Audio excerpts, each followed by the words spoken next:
It's been a year since MADTV's first report on the new Surrey Sports Park, which seems to be one of the most discussed topics among students, praised for its facilities and judged for its membership fees.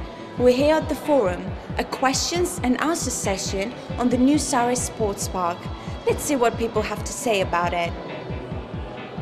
Welcome to the forum. This is the new space for the democracy of the Students' Union, and its focus is on the democratic aims of the union. For this one, the theme is Surrey Sports Park. Today we have Sports Park members, Gavin and Ian from the Sports Park, and also Greg Melly from the University of Corporate Services. When you take a look at value for money, I would argue that the Sports Park is probably the best value for money around. That doesn't mean to say that people can find it easy to afford. It's a £36 million facility. It has to be paid for. The students bring in about 10% of the revenues into the sports park. 90% comes from other areas. But that 10% is very important too. So it is about paying a fair share towards the cost of the facilities.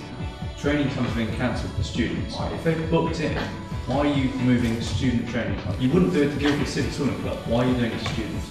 Again, that balancing act of what we do, and there's similar situations where we have to turn partners away because of other student-related activity in the centre. Some of it is mistakes.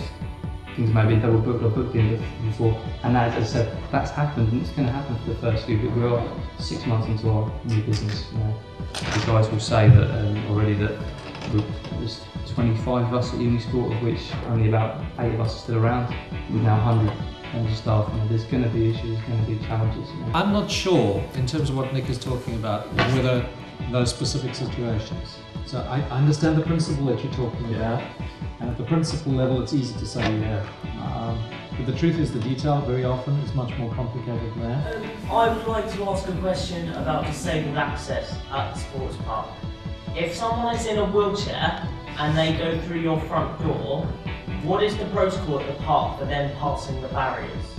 So what would you expect a wheelchair user to do to get from one side of the barriers to the other? And then I'll ask my question. It's controlled by the front of house staff.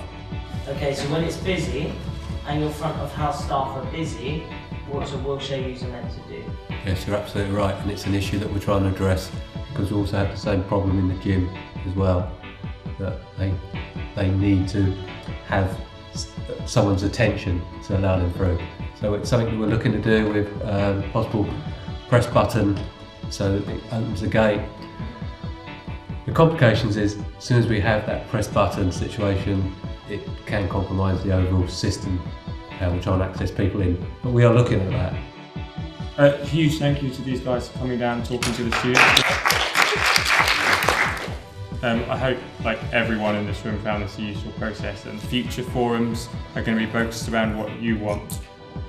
We had many different things here today at the forum.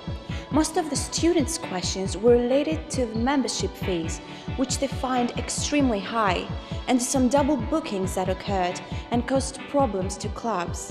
The executives from the Surrey Sports Park committed to find solutions to the students' problems. The decision is yours. Surrey Sports Park will be there waiting for you. I'm Sofia Constantello reporting for MADTV. It's a beautiful